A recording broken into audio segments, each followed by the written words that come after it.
Hello student, मैं doctor लता अग्रवाल।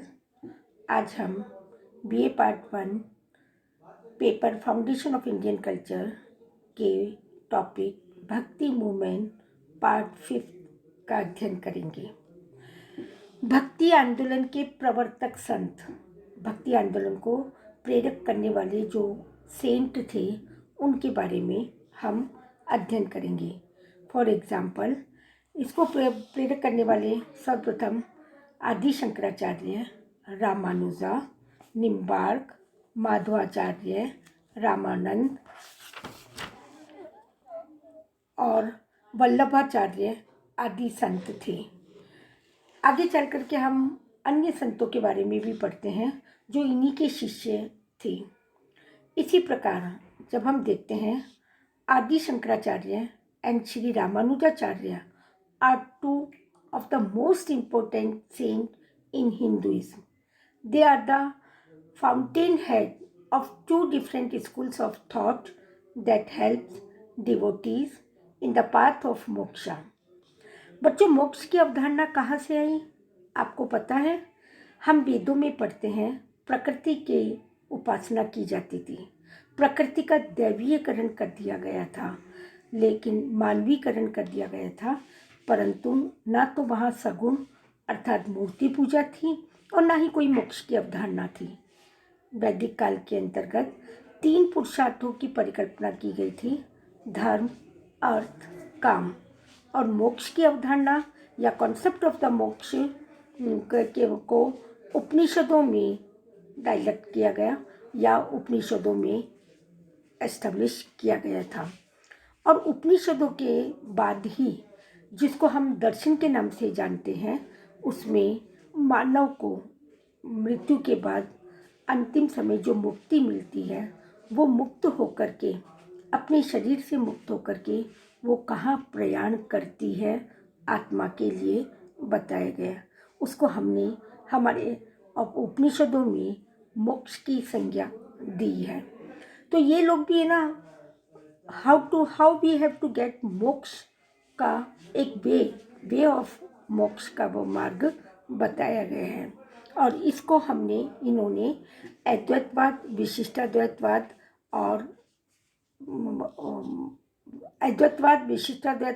और द्वैताद्वैतवाद का नाम दिया है। Here is a comparison of the teaching of Adi Shankaracharya and Shri Ramanuja. This is just an attempt to learn the teaching of the two of the greatest teacher. The teaching of Adi Shankaracharya is generally referred as Advait philosophy. The teaching of Shri Ramanujacharya is generally referred as Vishishtadvaitvad philosophy.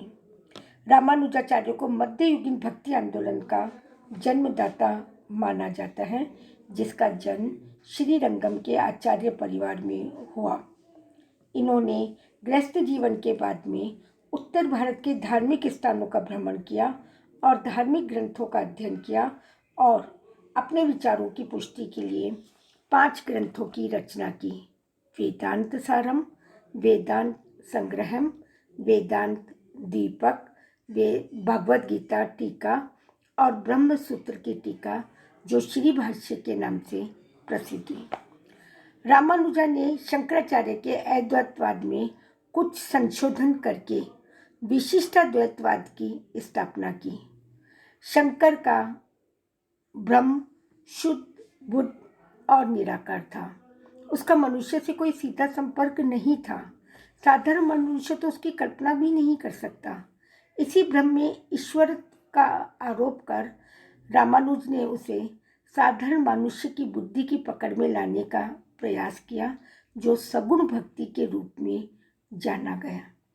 Ramanuj ने ईश्वर, जगत और जीव तीनों को, बच्चों ध्यान से सुनिए, ईश्वर, जगत और जीव, जगत प्रकृति, जीव मानव और ईश्वर जो हमें अदृश्य है, दिखाई नहीं देता है, जिसको कई स्थानों पर आत्मा के नाम से भी संबोधित किया गया है।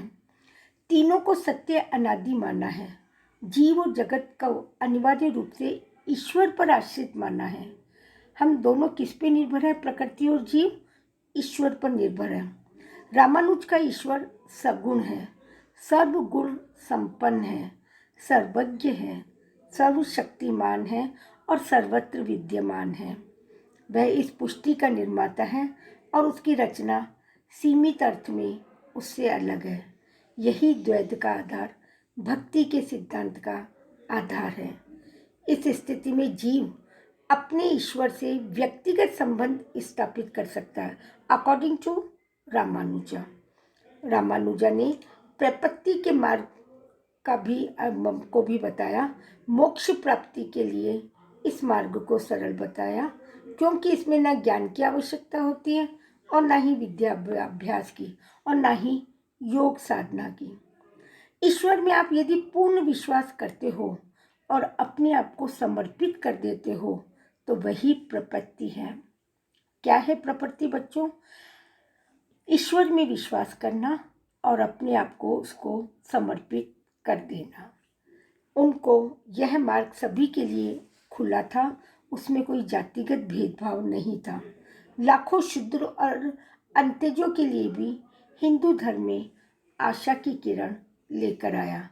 धार्मिक तथा आध्यात्मिक संतोष के लिए अब हमें मार्ग ढूंढने की कोई आवश्यकता महसूस नहीं हुई। The greatest slip in the understanding these three philosophies lies in just one basic point. The point is that these three philosophies, कौन सी three philosophies are? द्वैतवाद, विशिष्टाद्वैतवाद and अद्वैतवाद.